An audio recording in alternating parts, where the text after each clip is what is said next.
NCERT chapter 1 relation and function example of exercise 1.3। देखिए exercise 1.3 का example बनाने से पहले आप एक्सरसाइज 1.3 को पूरा कंप्लीट कर लीजिए, तो आपको ये एग्जाम्पल पूरा कंप्लीट समझ आएगा। तो आइए हम लोग शुरू करते हैं एग्जाम्पल 15 को। तो यहाँ पे ध्यान दीजिएगा, यहाँ पे कह रहा है let f is a function जो कि डिफाइन है set 2 3 4 5 to set 3 4 5 9 and g is a function, ये डिफाइन है 3 4 5 9 से सेट 7 11 15 की ओर। B function define as F of 2 equal to 3, F of 3 equal to 4, F of 4 बराबर एफ ऑफ 5 इक्वल टू 5, यानी दोनों का मान 5 दे रखा है, and g of 3 equal to ji of 4 equal to 7 and g of 5 equal to ji of 9 equal to 11। तो बोल रहा है फाइंड गॉफ। देखिए यहाँ पे दो फंक्शन दिया है, एक फंक्शन एफ है और दूसरा फंक्शन जी है, और यहाँ पे कुछ फंक्शन का वैल्यू दे रखा है। तो हमसे बोला गॉफ निकालने के लिए। देखिए फॉग और गॉफ कुछ भी निकालना हो तो आप ये वाला फिगर को दिमाग में रखिएगा। आपके पास तीन सेट है, सेट ए, सेट बी और सेट सी। सेट ए से बी की ओर जो फंक्शन डिफाइन होता है वो एफ होता है, और बी से सी की ओर जो फंक्शन डिफाइन होता है वो जी होता है। हमको निकालना गॉफ, तो देखिएगा ध्यान से, जी ओ एफ यहाँ पे समाप्त हुआ, यानी ये जाएगा ए से सी की ओर, यानी ये जो गॉफ होता है वो होता है ए से सी की ओर। और अगर फॉग रहता तो देखिए एफ ओ जी यहाँ पे समाप्त हुआ, तो फॉग जो होगा वो होगा सी टू ए, यानी जहाँ पे समाप्त होगा ना वहीं से आपको चलना है। जैसे गॉफ तो जी ओ एफ, तो यहाँ पे समाप्त हुआ तो ए से सी की ओर, और रहता फॉग यानी एफ ओ जी, तो यहाँ पे समाप्त हुआ सेट सी पे, तो सी से ए की ओर। तो गॉफ आएगा ए टू सी और फॉग आएगा सी टू ए। तो इस फिगर को हमेशा दिमाग में रखिएगा। अब इसके बाद देखिए यहाँ पे दे रखा है एफ जो फंक्शन है वो है 2 3 4 5 से 3 4 5 9 की ओर, ठीक। और जी जो फंक्शन है वो डिफाइन है 3 4 5 9 से 7 11 15 की ओर, इस तरीके से।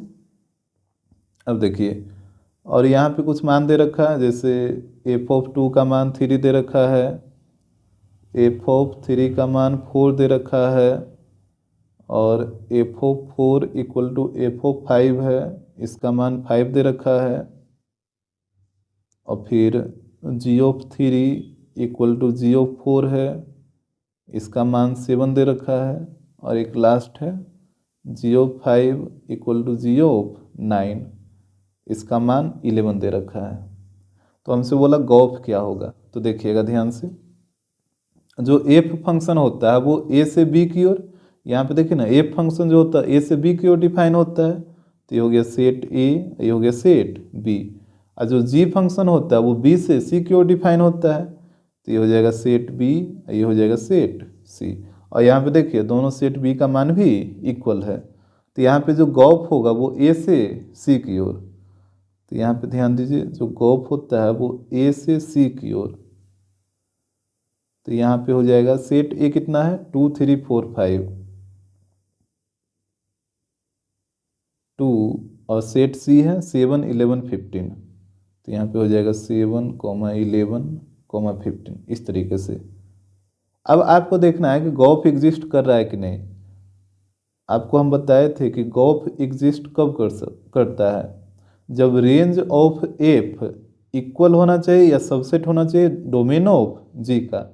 यहाँ पे आपको हम सिखाए थे कि रेंज ऑफ एफ सबसेट या इक्वल होना चाहिए डोमेन ऑफ जी का, यही बताए थे।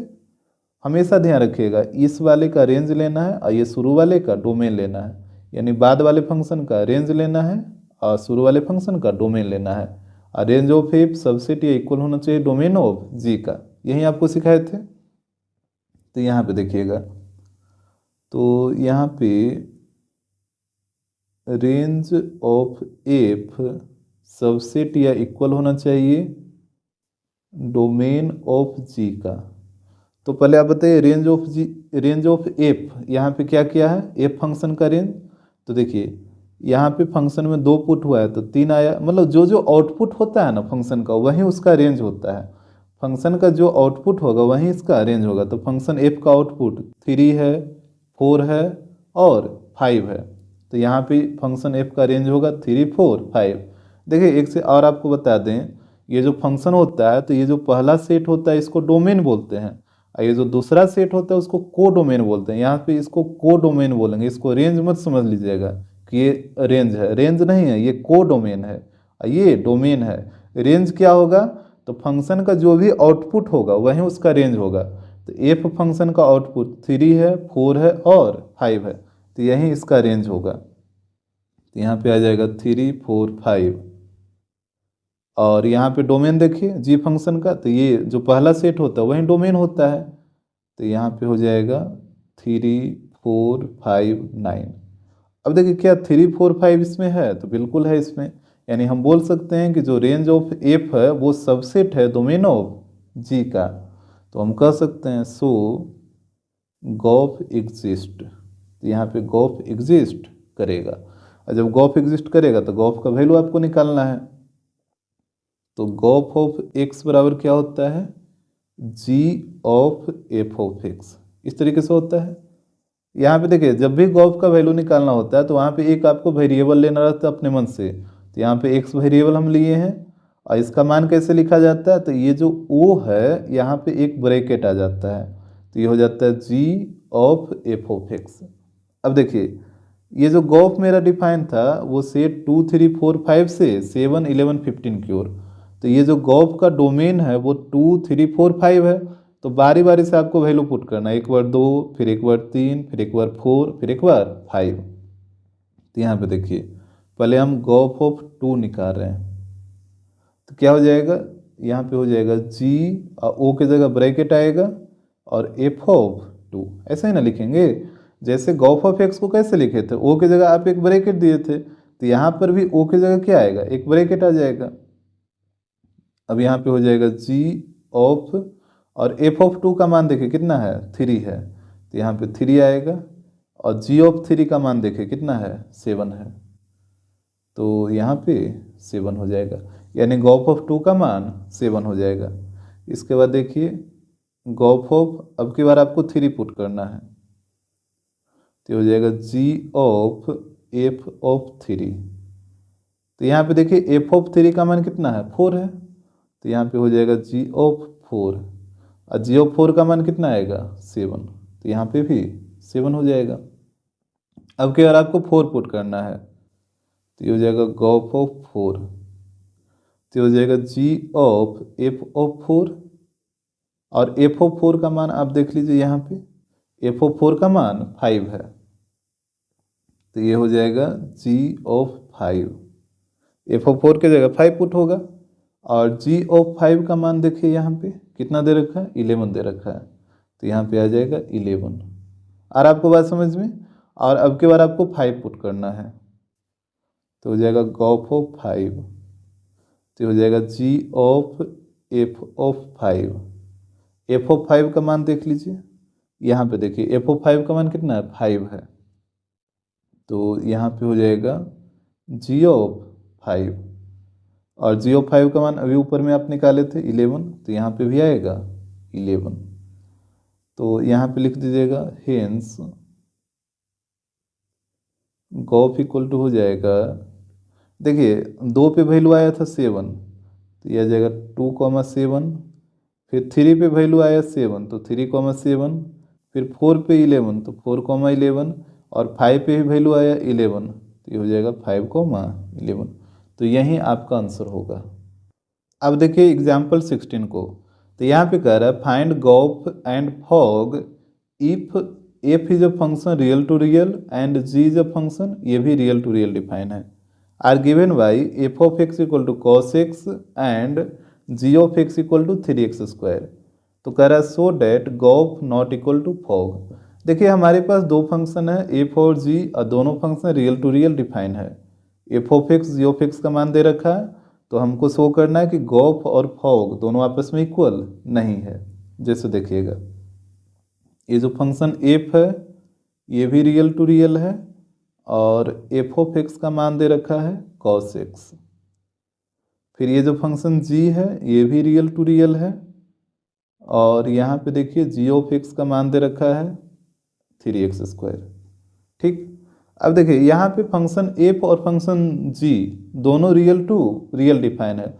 तो हम आपको स्टार्टिंग में ही बताए थे जब आपको थ्योरी बता रहे थे इसका कि जब दोनों फंक्शन रियल टू रियल रहेगा तो यहाँ पे फॉग और गॉफ दोनों भी रियल टू रियल ही डिफाइन होगा और दोनों एग्जिस्ट भी करेगा। जैसे कहने का मतलब here fog and gof both exist, दोनों एग्जिस्ट करेगा, यहाँ पे आपको चेक करने की ज़रूरत नहीं है और दोनों डिफाइन होगा रियल टू रियल। जैसे देखिए हम सबसे पहले फॉग निकाल रहे हैं तो फॉग भी डिफाइन होगा आपका रियल टू रियल और गॉफ भी डिफाइन होगा रियल टू रियल, क्योंकि यहाँ पे दोनों फंक्शन रियल टू रियल है। अब देखिए फॉग ऑफ एक्स तो ये हो जाएगा f of g of x, तो यहाँ पे हो जाएगा f of g of x का मान देखिए कितना है 3x², तो यहाँ पे आएगा 3x²। अब आपको चाहिए एफ ऑफ 3x² का वैल्यू, तो देखिए कैसे निकलेगा। एफ ऑफ एक्स का मान कितना दे रखा है, यहाँ पे देखिए cos x दे रखा है, हमको चाहिए एफ ऑफ 3x² का, तो यहाँ पे x के जगह आपको रखना होगा 3x²। आ रहा बात समझ में। जैसे एफ ऑफ एक्स का मान cos x है, हमको चाहिए एफ ऑफ 3x² का, तो x के जगह आपको रखना होगा 3x², तो इस तरफ भी x की जगह हो जाएगा 3x², यानी एफ ऑफ 3x² का मान आएगा cos 3x²। यहाँ पे इसको पुट करिए, यह आ जाएगा cos 3x²। अब देखिएगा हम लोग निकालेंगे गॉफ, तो गॉफ भी होगा रियल टू रियल ही डिफाइन, तो gof of x equal to हो जाएगा G of F of x, तो हो जाएगा जी ऑफ, और एफ ऑफ एक्स का मान देख लीजिए यहाँ पे cos x है, तो यहाँ पे पुट करिए cos x। अब आपको मान चाहिए जी ऑफ cos x का, तो समझिएगा जी ऑफ एक्स का मान दे रखा है 3x², इसी से निकलेगा जी ऑफ एक्स का मान दे रखा है 3x², तो यहाँ पे x की जगह क्या है cos x है, तो यहाँ पे रखिए x की जगह cos x, तो इधर भी x की जगह रखना होगा cos x, ये स्क्वायर आ जाएगा, तो यहाँ पे हो जाएगा 3cos² x, यानी जी ऑफ cos x का मान आएगा 3cos² x। तो यहाँ पे आप साफ साफ देख रहे हैं कि फॉग ऑफ x का मान आया cos 3x² और गॉफ ऑफ x का मान आया 3cos² x, यानी यहाँ पे आप बोल सकते हैं here fog of x not equal to gof of x। अब देखिए तो इसको आप ऐसे भी लिख सकते हैं, यहाँ पे x का कोफिशिएंट कौन है, फॉग है, और यहाँ पे x का कोफिशिएंट क्या है, गॉफ है, तो हम बोल सकते हैं fog not equal to gof. अब देखिएगा एग्जाम्पल 17 को। देखिए एग्जाम्पल 17 बनाने से पहले आपको आइडेंटिटी फंक्शन के बारे में पता होना चाहिए, क्योंकि इसमें आइडेंटिटी फंक्शन का यूज़ किया है। तो पहले हम लोग समझते हैं कि आइडेंटिटी फंक्शन क्या होता है। तो यहाँ पे ध्यान दीजिएगा आइडेंटिटी फंक्शन क्या होता है। तो देखिए कह रहा है कि the identity function is a function which returns the same value which was used as its argument. यानी कह रहा है कि आइडेंटिटी फंक्शन जो होता है वो एक फंक्शन होता है जिसमें आप किसी वैल्यू को पुट करते हैं तो वो आपको वही वैल्यू वापस दे देता है। जैसे कहने का मतलब है, जैसे इसको आई से डिनोट करते हैं, इसको आप ध्यान में रखिएगा। तो जैसे आई है यहाँ पे आइडेंटिटी फंक्शन, और इसमें इसके डोमेन में एक वैल्यू एक्स को पुट किया, तो यहाँ पे इसका जो आउटपुट आएगा वो एक्स ही आ जाएगा।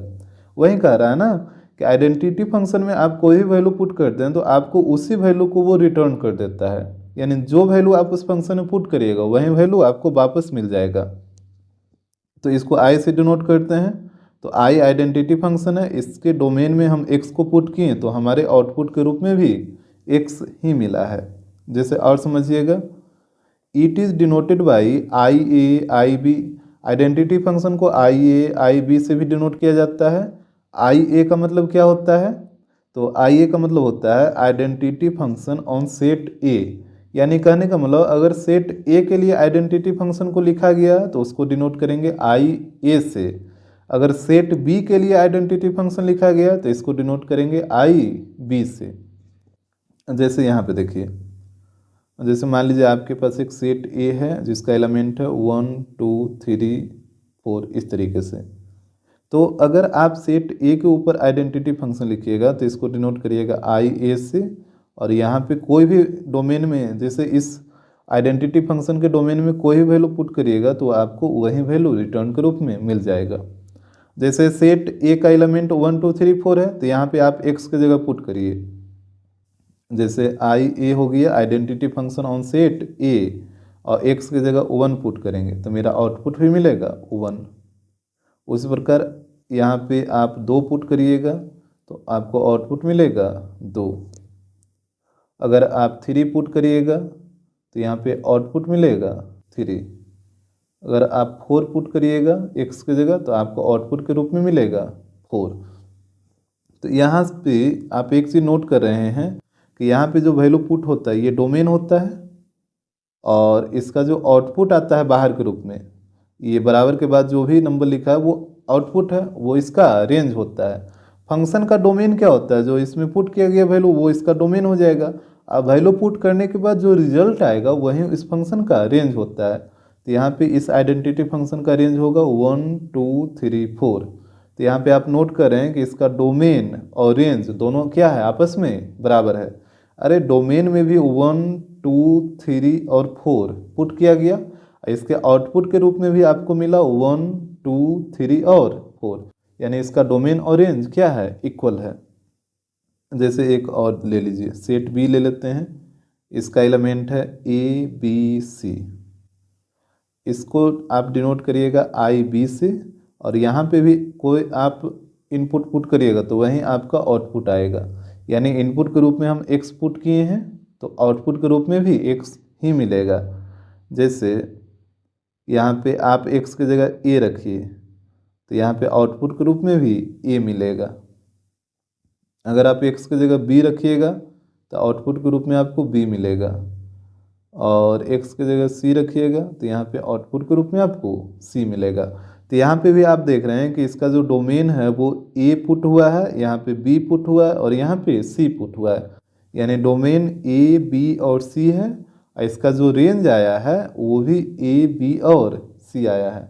तो यहाँ पे हम कह सकते हैं कि डोमेन एंड रेंज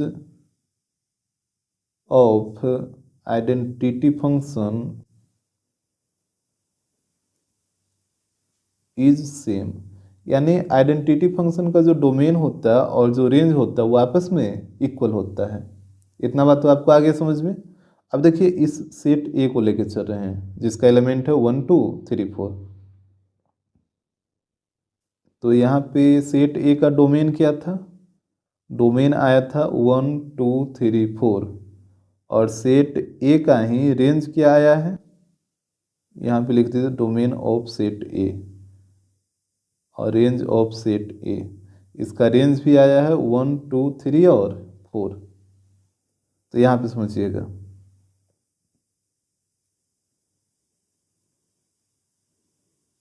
ये था सेट ए, इसका डोमेन था 1 2 3 4, और सेट ए का जो रेंज है वो भी सेम ही है 1 2 3 4। तो हम आपको सिखाए थे ना कि ये जो पहला सेट होता है इसको डोमेन बोलते हैं, और ये जो दूसरा सेट होता है इसको हम लोग को डोमेन बोलते हैं। तो यहाँ पे आप देख रहे हैं कि डोमेन, सॉरी ये तो डोमेन ठीक ही है, ये जो को डोमेन है और ये जो रेंज है वो दोनों आपस में क्या है, इक्वल है। तो यहाँ से एक पॉइंट आप और ध्यान रखिएगा, को domain and range of identity function are also equal, यानी आइडेंटिटी फंक्शन का कोडोमेन और रेंज भी आपस में क्या होता है, इक्वल होता है। इसके बाद देखिएगा, यहाँ पे जब आप इनपुट में 1 पुट किए थे तो आउटपुट के रूप में भी 1 ही मिला था, यानी 1 के साथ 1।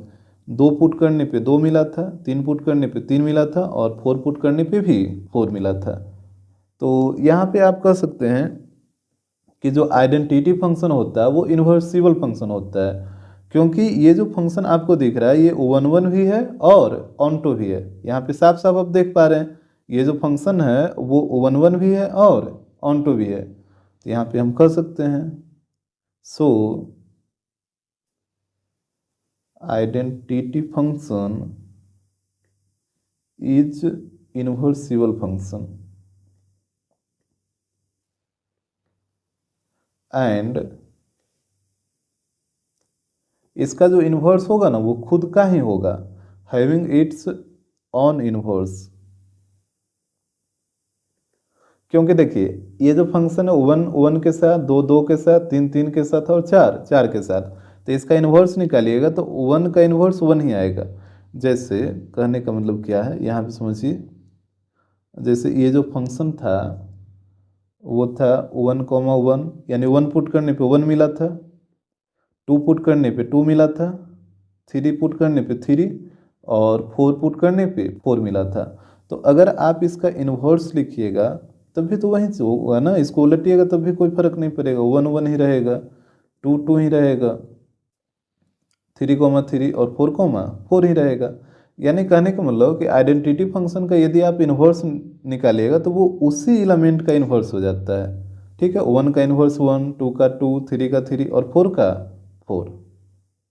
अब देखिएगा इसको थोड़ा सा हम और दूसरे एग्जाम्पल से भी समझते हैं। जैसे मान लीजिए कोई फंक्शन एफ है जो रियल टू रियल डिफाइन है। ठीक, कोई फंक्शन एफ है जो रियल टू रियल डिफाइन है, तो f of x equal to x is the simplest example of identity function. यानी कहीं पे भी आपको लिखा दिखे एफ ऑफ एक्स बराबर एक्स, तो आपको समझ जाना है कि वो एक आइडेंटिटी फंक्शन है। ये आइडेंटिटी फंक्शन का एक सिंपल सा एग्जाम्पल है। कहीं पे भी आपको लिखा दिखे एफ ऑफ एक्स बराबर एक्स, तो आपको समझ जाना है कि ये आइडेंटिटी फंक्शन है।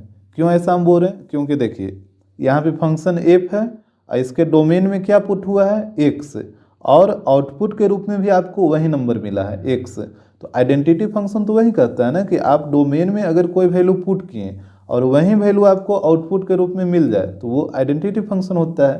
जैसे वहाँ पे आपको बताया था ना आई एक्स बराबर एक्स, वहाँ पे आइडेंटिटी फंक्शन को आई से डिनोट किया था। तो यहाँ पे मान लीजिए कि अगर फंक्शन एफ है इसके डोमेन में अगर हम एक्स पुट किए तो रिजल्ट के रूप में हमको एक्स से मिला, तो हम समझ जाएंगे कि ये जो फंक्शन एफ है वो आइडेंटिटी फंक्शन है। आपको आ रहा बात समझ में हम क्या बोल रहे हैं। जैसे यहाँ पे आइडेंटिटी फंक्शन को आई से डिनोट किया गया था और इसमें बोला गया कि अगर आप इसके डोमेन में जो भी वैल्यू पुट करिएगा आउटपुट के रूप में वही वैल्यू मिल जाएगा। तो इस तरीके के फंक्शन को आइडेंटिटी फंक्शन बोलते हैं। तो यहाँ पे एक फंक्शन एफ था और इसके डोमेन में एक वैल्यू पुट किया गया एक्स और रिजल्ट के रूप में भी हमको मिला एक्स, यानी हम समझ गए कि ये जो फंक्शन एफ है वो आइडेंटिटी फंक्शन है। उसी प्रकार से अगर मान लीजिए कोई फंक्शन जी है जो रियल टू रियल डिफाइन है, तो अगर जी ऑफ एक्स बराबर एक्स है तो हमको समझ जाना है कि ये भी एक आइडेंटिटी फंक्शन है for all x belongs to real number. क्योंकि यहाँ पे भी इनपुट के रूप में हम एक्स पुट किए और आउटपुट के रूप में भी हमको एक्स ही मिला, तो इस तरीके के फंक्शन को हम लोग कहेंगे आइडेंटिटी फंक्शन। अब हम लोग समझ लेते हैं ग्राफ ऑफ आइडेंटिटी फंक्शन भी। देखिएगा यहाँ पे थोड़ा सा ध्यान से, जैसे मान लीजिए आपके पास एक फंक्शन है एफ ऑफ एक्स बराबर एक्स, तो यहाँ पे बोला इसका ग्राफ ड्रा करने, तो देखिए कैसे होगा। जैसे यहाँ पे इनपुट के रूप में एक्स होगा, इनपुट का वैल्यू जो होगा आप एक्स ही पुट करिएगा ना, और आउटपुट के रूप में आपका एफ ऑफ एक्स होगा। ठीक है,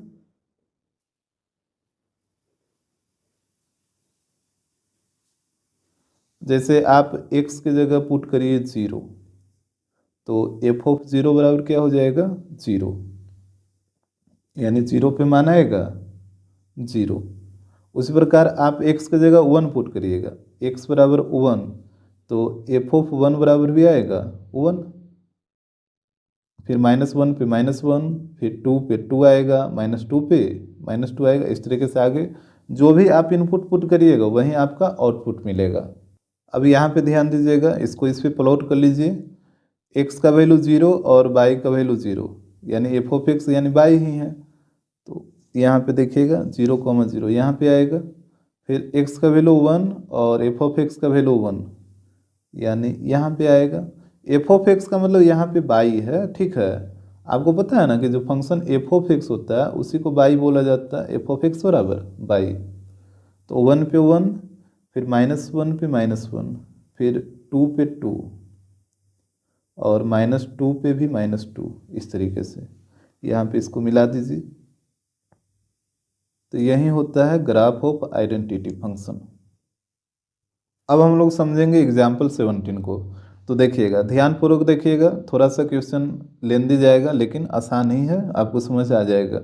तो देखिए यहाँ पे कह रहा है कि so that if f real number -7/5 to real number -3/5, यानी ये जो फंक्शन डिफाइन है वो रियल नंबर -7/5 से रियल नंबर -3/5 तक डिफाइन है।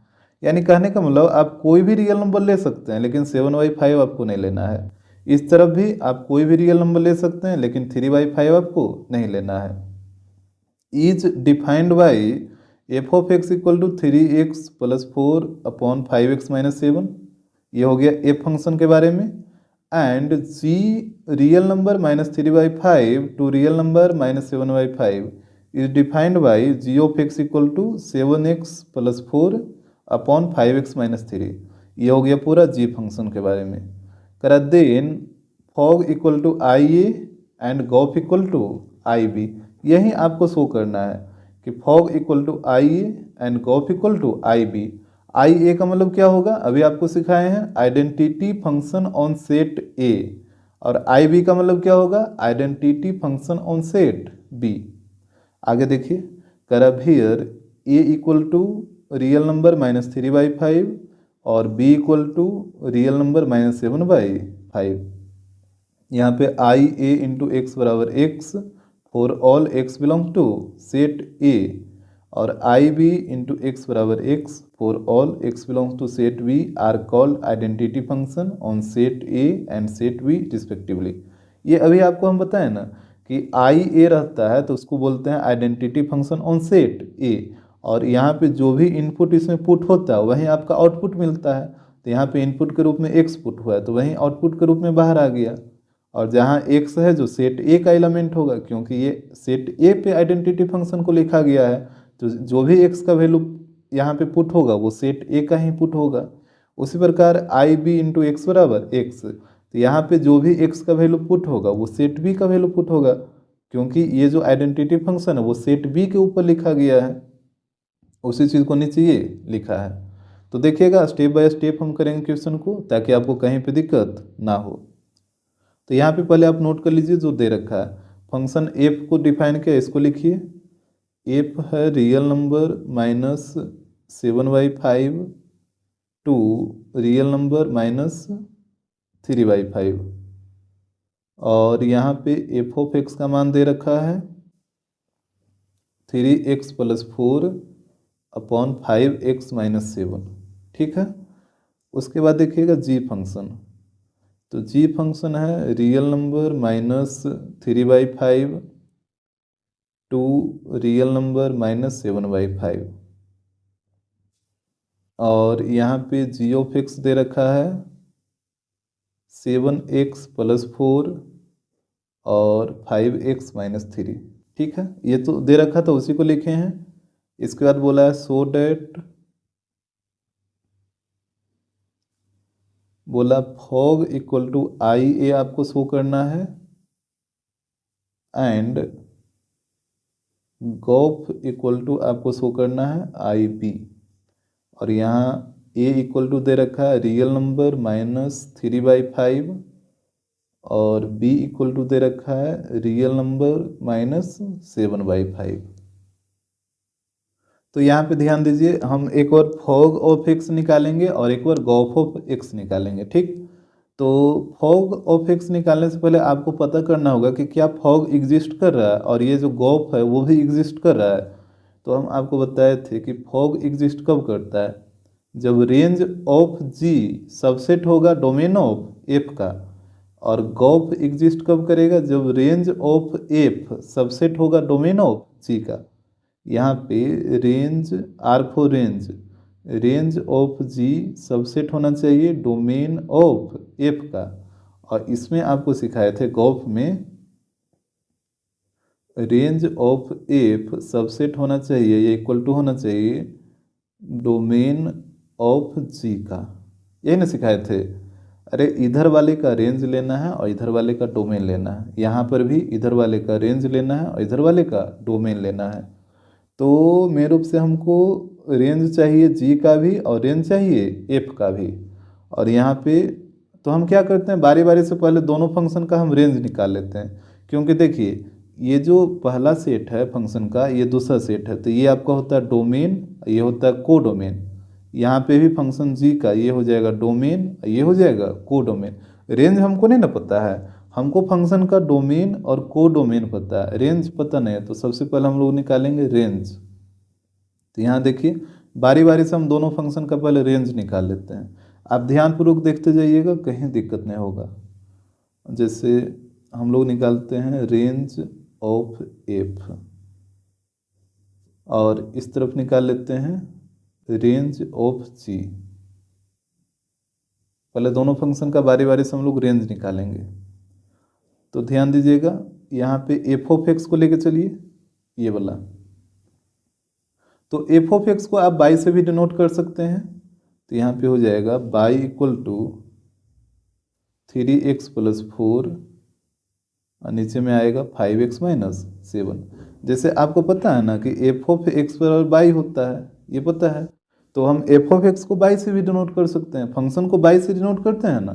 तो यहाँ पे वहीं लिखे हैं बाई इक्वल टू 3x + 4 और 5x - 7। अब ध्यान दीजिए रेंज हम लोग कैसे निकालेंगे। आपको क्या करना है कि x का मान बाई के टर्म में निकालना है, ठीक है, x का मान बाई के टर्म में निकालना है। तो यहाँ पे कैलकुलेट करिए, यहाँ पे देखिए क्रॉस मल्टीप्लाई करिए, तो 3x + 4 ही रहेगा इधर। अब बाई को इससे करिए, तो ये हो जाएगा 5x बाई - 7 बाई। x वाला को एक तरफ ले आइए, 3x - 5x बाई, इधर 4 इधर आएगा तो -4 हो जाएगा, यानी -7 बाई -4। तो यहाँ से x ले लीजिए कॉमन, तो ये हो जाएगा 3 - 5 बाई, यहाँ पे हो जाएगा -7 बाई -4। तो यहाँ से x बराबर हो जाएगा, ऊपर माइनस कॉमन ले लीजिए, तो 7 बाई +4, और ये नीचे में आ जाएगा, इससे भी माइनस कॉमन ले लीजिए, तो 5 बाई -3 हो जाएगा इस तरीके से। अब देखिएगा इसके बाद माइनस माइनस प्लस हो जाएगा। तो हमको रेंज निकालना है ना, तो रेंज का मतलब होता है कि बाई का मान क्या क्या हो सकता है। जैसे देखिए आपके पास मेन रूप से फंक्शन ये था, तो डोमेन और रेंज क्या होता है कि डोमेन का मतलब हुआ कि एक्स का मान आप जो जो पुट करिएगा, अब पुट करने के बाद बाई का मान जो भी आएगा वो रेंज होगा। जैसे मान लीजिए एक्स का मान आप 1 पुट करिए, और 1 पुट करने के बाद जो भी सोल्व करके आएगा वो बाई का रेंज होगा। यानी रेंज का मतलब क्या होता है कि बाई का जो भी मान आएगा वहीं उसका रेंज होगा। तो यहाँ पे देखिए x बराबर इतना आ गया। अब आपको पता है ना कि जो फंक्शन का जो डिनोमिनेटर है वो कभी भी 0 नहीं होना चाहिए। तो यहाँ पे हम बोल सकते हैं 5 बाई -3 नॉट इक्वल टू 0। तो बाई नॉट इक्वल टू 3/5, यानी बाई का मान 3/5 नहीं हो सकता है। तो बाई का मान क्या होगा, तो बाई का मान कुछ भी हो सकता है लेकिन 3/5 नहीं होगा। तो आप बोल सकते हैं रेंज ऑफ एफ, फंक्शन का रेंज क्या हो जाएगा, तो फंक्शन का रेंज कोई भी रियल नंबर हो सकता है लेकिन 3/5 को छोड़कर। तो यही होगा इस फंक्शन का रेंज रियल नंबर -3/5। तो ये हो गया एफ फंक्शन का रेंज। अब देखिएगा इसके बाद जी फंक्शन का रेंज। तो यहाँ पे देखिए जी ऑफ एक्स इक्वल टू दे रखा है, तो यहाँ पे भी इसको हम बाई मान लेते हैं। तो बाई इक्वल टू हो जाएगा 7x + 4 अपॉन 5x - 3। कैलकुलेट करिए, तो यहाँ पे इसको क्रॉस मल्टीप्लाई करिए तो हो जाएगा 5x by -3 by equal to 7x + 4। X वाला को एक तरफ लाइए, तो 5x बाई -7x, 3 बाई को उधर भेजिए तो 4 + 3 बाई। तो यहाँ पे x कॉमन ले लीजिए, तो 5 बाई -7 इक्वल टू 4 + 3 बाई। तो यहाँ से x बराबर हो जाएगा 4 + 3 बाई अपॉन 5 बाई -7। इसके बाद देखिएगा, तो यहाँ पे भी डिनोमिनेटर फंक्शन का 0 नहीं होना चाहिए, यानी 5 बाई -7 नॉट इक्वल टू 0। तो बाई हो जाएगा नॉट इक्वल टू 7/5, यानी बाई का मान कुछ भी हो सकता है लेकिन 7/5 नहीं होगा। तो यहाँ पे हम बोल सकते हैं कि रेंज ऑफ जी क्या हो जाएगा, तो यहाँ पे हो जाएगा कोई भी रियल नंबर -7/5। तो इस तरीके से आप जी फंक्शन का रेंज निकाल लीजिएगा और एफ फंक्शन का रेंज निकाल लीजिएगा। इसको ध्यान में रखिएगा, एक आया है रियल नंबर -3/5 और एक आया है रियल नंबर -7/5। तो यहाँ पे ध्यान दीजिए, यहाँ पे हम रेंज ऑफ एफ लिख रखे हैं रियल नंबर -3/5 और रेंज ऑफ जी आया है रियल नंबर -7/5। तो हमको एक बार निकालना है फॉग और एक बार निकालना है गॉफ। तो देखिए, फॉग निकालने के लिए हमको पहले चेक करना होगा कि रेंज ऑफ जी सबसेट होना चाहिए, इक्वल होना चाहिए डोमेन ऑफ एफ का। यही होता है इसका कंडीशन। तो देखिए, रेंज ऑफ जी कितना आया है रियल नंबर -7/5 और डोमेन ऑफ एफ, तो यहाँ पे देखिएगा, यहाँ पे आपको दिखेगा फंक्शन एफ का डोमेन क्या है रियल नंबर -7/5। तो यहाँ पे इसको पुट करिए रियल नंबर -7/5। तो ये कंडीशन को सेटिस्फाई कर रहा है ना, ये इक्वल टू है ना, दोनों आपस में क्या इक्वल है। यहाँ पे इक्वल टू का भी तो साइन रहता है ना, या तो ये इसका सबसेट होना चाहिए या फिर ये इसके इक्वल होना चाहिए। तो यहाँ पे हम कहेंगे सो फॉग एग्जिस्ट। तो फॉग एग्जिस्ट यहाँ पे कर रहा है। देखिए, बुक में जो बनाया है तो वहाँ पे चेक नहीं किया, वो डायरेक्ट निकाल के बना दिया है। तो यहाँ पे पहले हम चेक कर लिए हैं कि एग्जिस्ट कर रहा है कि नहीं। अब देखिए, यहाँ पे हम निकाल लेते हैं।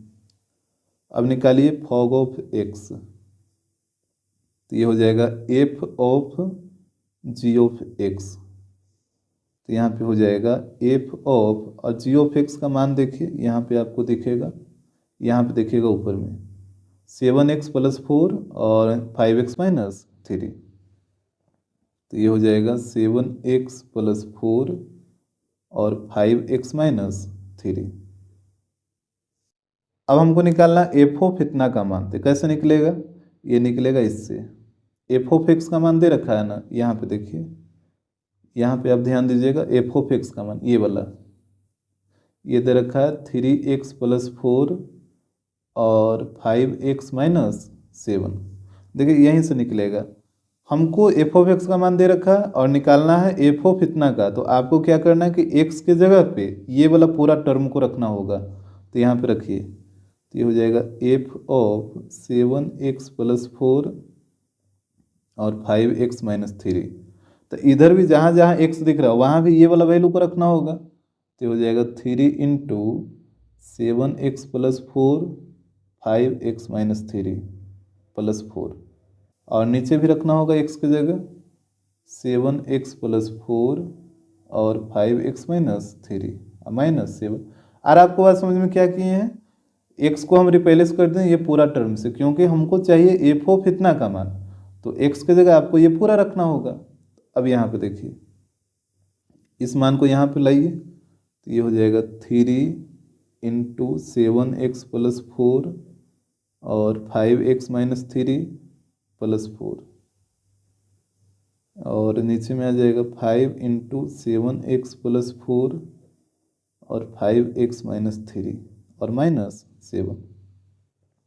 अब देखिएगा इसके बाद 3 को ऊपर में मल्टीप्लाई करिए तो ये हो जाएगा 21x प्लस 12 और 5x माइनस 3 प्लस 4 और यहाँ पे 5 से दोनों मल्टीप्लाई करिएगा तो ये हो जाएगा 35x plus 20 upon 5x minus 3 और यहाँ पे माइनस 7।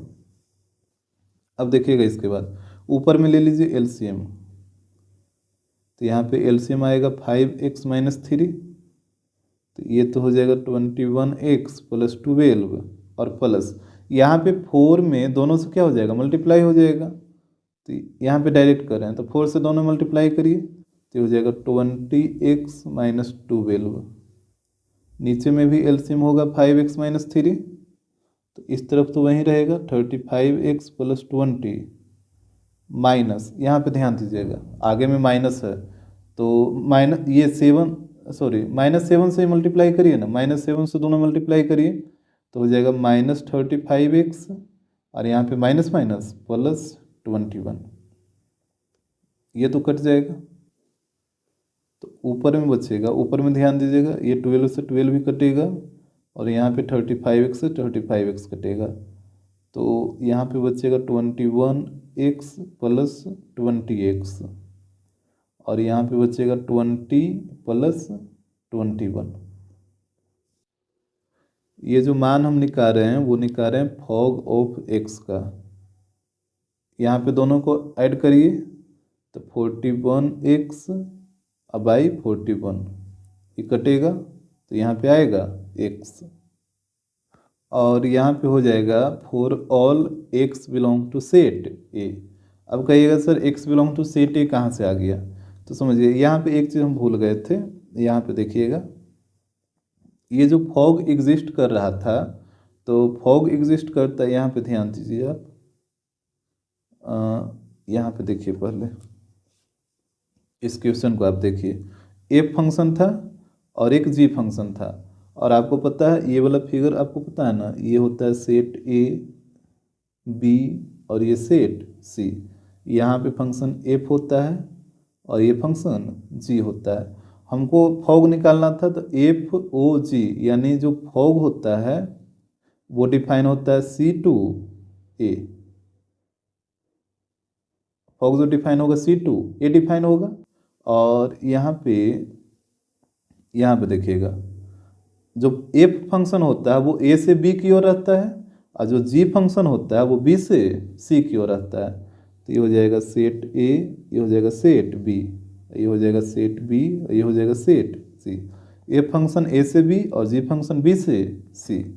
तो यहाँ पे हमको फॉग मिला है C2A और यहाँ पे सी का मान देखिएगा, सी का मान क्या है रियल नंबर -7/5 और ए का मान है रियल नंबर -7/5, दोनों सेम ही है।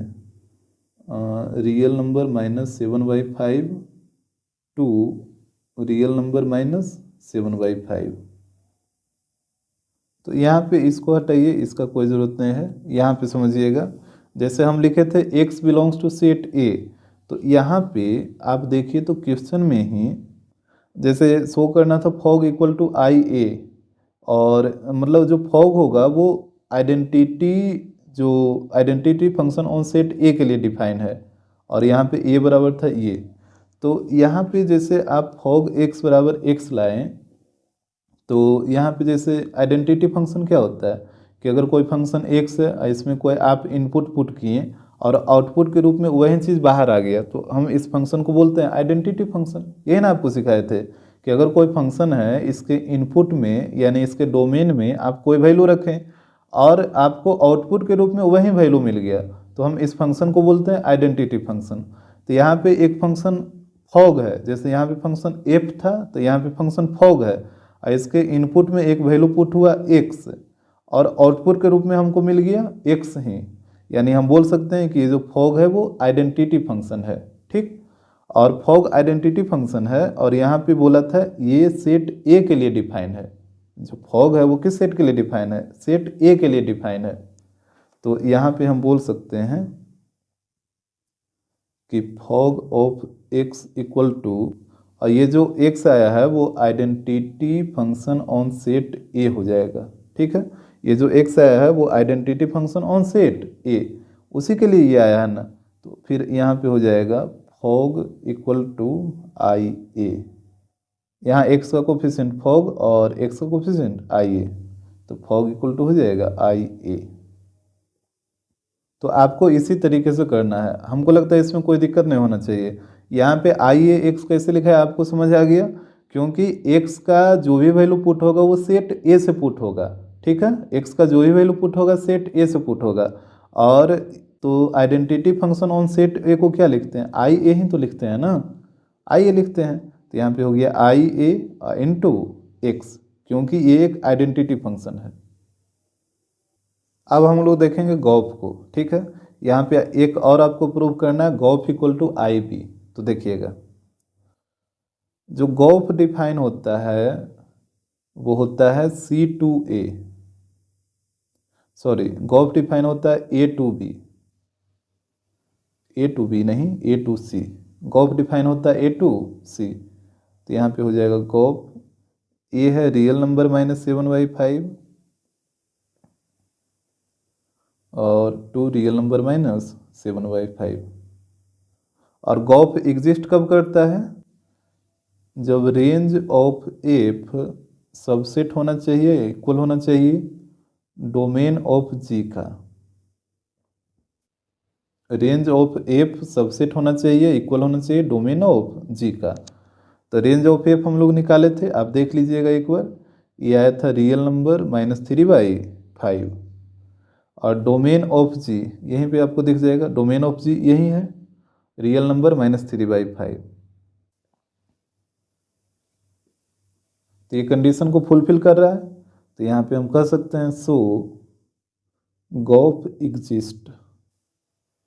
तो यहाँ पे निकालिएगा गॉफ ऑफ एक्स, तो ये हो जाएगा G of F of x. तो यहाँ पे हो जाएगा जी ऑफ, और एफ ऑफ एक्स का मान देख लीजिए, यहाँ पे आपको दिख रहा होगा 3x + 4 और 5x - 7, ये हो जाएगा 3x + 4 और नीचे में हो जाएगा 5x - 7।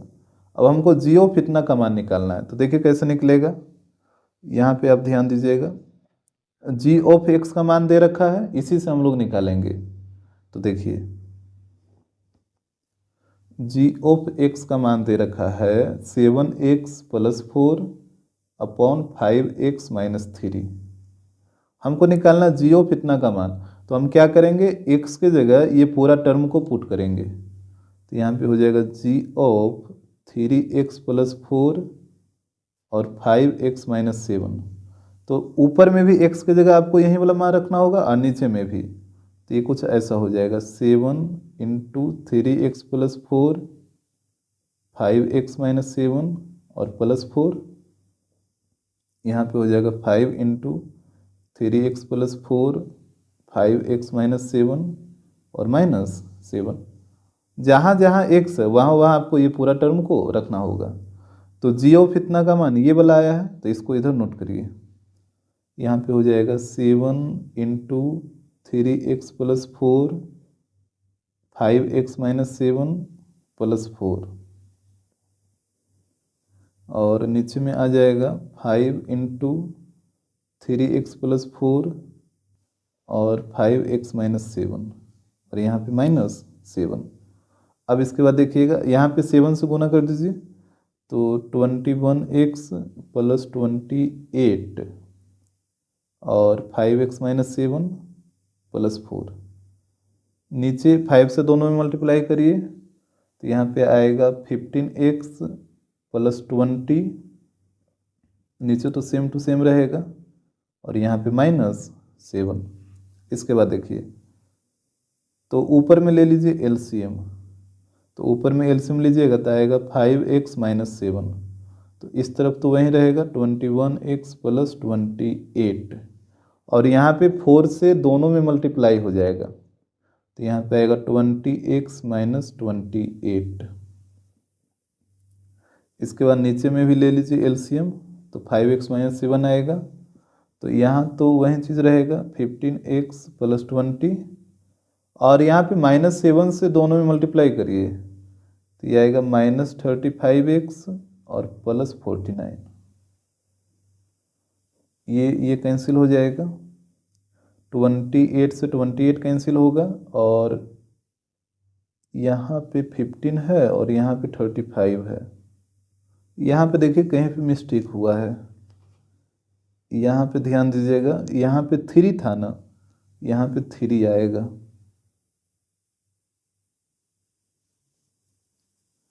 और यहाँ पे भी 3 आएगा।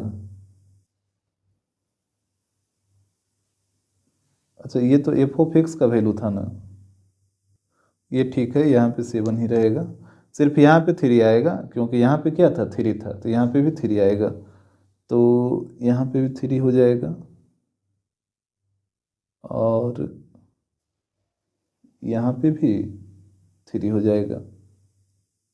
तो इसके बाद देखिएगा, यहाँ पे -3 से मल्टीप्लाई करना होगा, तो यहाँ पे -15 आएगा, और ये आ जाएगा 21, यहाँ पे -15 है, अब ये कट जाएगा, तो ऊपर में बचेगा 21x प्लस 20x, और इस तरफ बचेगा 20 प्लस 21। तो ये जो हम लोग वैल्यू निकाल रहे थे वो निकाल रहे थे गॉफ ऑफ एक्स का, और यहाँ पे दोनों को ऐड करिए तो 41x, और नीचे में आएगा 41, ये कटेगा 41 से 41, तो यहाँ पे आ जाएगा gof of x equal to x, और यहाँ पे हो जाएगा for all x belongs to set B, क्योंकि यहीं पे देखिए ना, आपको जो प्रूव करना था वो प्रूव करना था gof of equal to I B, यानी identity function on set B, set B के लिए प्रूव करना था। तो इसी कारण यहाँ पे हम लिखे हैं x belongs to set B. अब देखिए, gof of x equal to x है, यानी ये फंक्शन क्या है, आइडेंटिटी फंक्शन है। जैसे G of x equal to X आएगा तो आप क्या बोलिएगा कि ये जो फंक्शन जी है वो एक आइडेंटिटी फंक्शन है, क्योंकि इसके डोमेन में हम जो वैल्यू पुट किए वही वैल्यू हमको आउटपुट के रूप में मिल गया, तो हम कह सकते हैं कि ये जो फंक्शन जी है वो एक आइडेंटिटी फंक्शन है। तो यहाँ पे भी फंक्शन गॉफ है, जी ओ एफ, और उसके डोमेन में वैल्यू पुट हुआ एक्स, तो हमको आउटपुट के रूप में भी मिला एक्स, तो हम बोल सकते हैं कि ये जो फंक्शन गॉफ है वो एक आइडेंटिटी फंक्शन है।